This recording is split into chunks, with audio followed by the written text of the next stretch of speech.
The day has been full of work: kids, dinner, dishes, cleaning, and laundry. And you're looking forward to a warm shower and bed because you're exhausted. But when you finally hit those sheets, you lie awake. Your brain replays the day's event while thinking about tomorrow's to do list.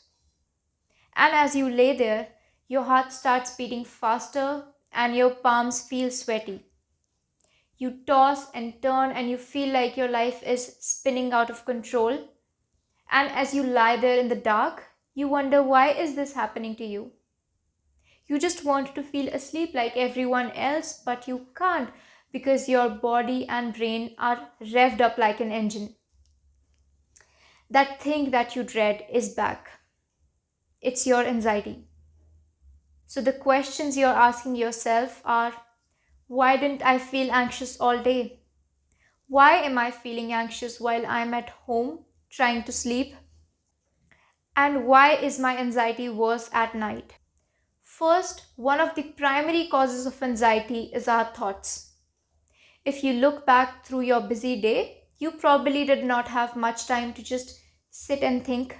You were focused on finishing that work project or picking up what you need at the grocery store.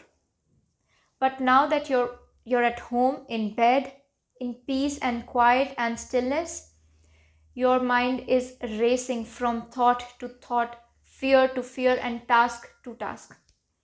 When you have persistent negative thoughts, feelings of fear or regret, wondering if you forgot something, you activate your nervous system into a fight or flight response. Now, if there were a perceived threat to your life, the flight or fight response would be helpful for your survival. But since there is no threat, the response is not beneficial. The amygdala, part of the brain that initiates the fight or flight response, can't tell the difference between an actual threat and a non threat. A threat is a threat, and your brain responds equally to both. So now that your nervous system is all activated and your anxiety is sky high, what do? You take steps to make sure that it does not happen in the first place. Start preparing for sleep 30 minutes before bedtime. You can do this by taking a bath, putting on your pajamas, relaxing with a book, and or diffusing a calming essential oil like lavender. Having a wind down routine before bedtime serves as a signal to your brain that it's time to calm down. Avoid caffeine at least 4 to 6 hours before bedtime. Caffeine is a stimulant and you don't need your nervous system stimulated before bedtime. Instead, try a calming tea. Practice deep breathing before bed and, if needed, while you lie in the bed. So, if you have never practiced deep breathing before, or if you are looking for more guidance, I created a progressive muscle relaxation recording to help guide you into calm. If you are a worrier by nature, designate a worrying time. Schedule 15 to 30 minutes during the day and only worry during that time.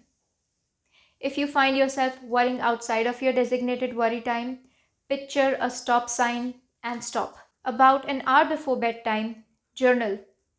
Write down your worries, fears, thoughts, and concerns.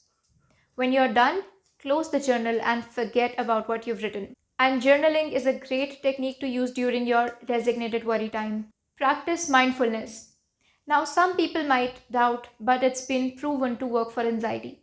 So, what is it? Mindfulness is about paying attention to the present moment without judgment and with a sense of acceptance and compassion for whatever you're experiencing.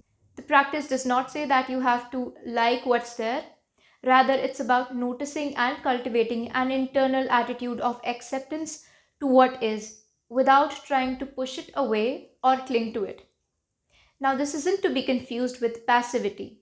Mindfulness is about actively engaging in the present moment and choosing to act or not act from this place of heightened awareness. So let's put mindfulness to work. When you go to bed, focus on how your bed feels and how grateful you are to have a place to rest. Keep your mind focused on nothing but sleep. Next, take a few deep breaths, release the tension in your body, and relax. Relax your arms, legs, back, hands, neck, and head. Mindfulness is one of my favorite techniques to use not only for anxiety but also for depression and grief. Practice positive affirmations. Remember how I said earlier that one of the primary causes of anxiety is our thoughts. It's true, and our thoughts usually fall into one of the two categories. Either they're negative or positive. An example of a negative thought that you might have while lying in bed is, I'm probably going to screw up my presentation tomorrow. An example of a positive thought or a healthier way to reframe is that I'm nervous about tomorrow's presentation, but I will get through it by trying my best. See the difference? Since your mind can only hold either a positive or a negative thought and not both, you can improve your mental well being and reduce anxiety by filling it with positive affirmations. Repeat using positive affirmations nightly for at least 30 days. It's seriously a good self care habit to have. Sometimes I combine an affirmation with deep breathing because it helps take my anxiety level down a notch. And during this pandemic, I don't want anxiety to be my norm. While this is certainly not an exhaustive list of all the tools and techniques available to help stop your anxiety at night, I sure hope that it's a good place for you to start.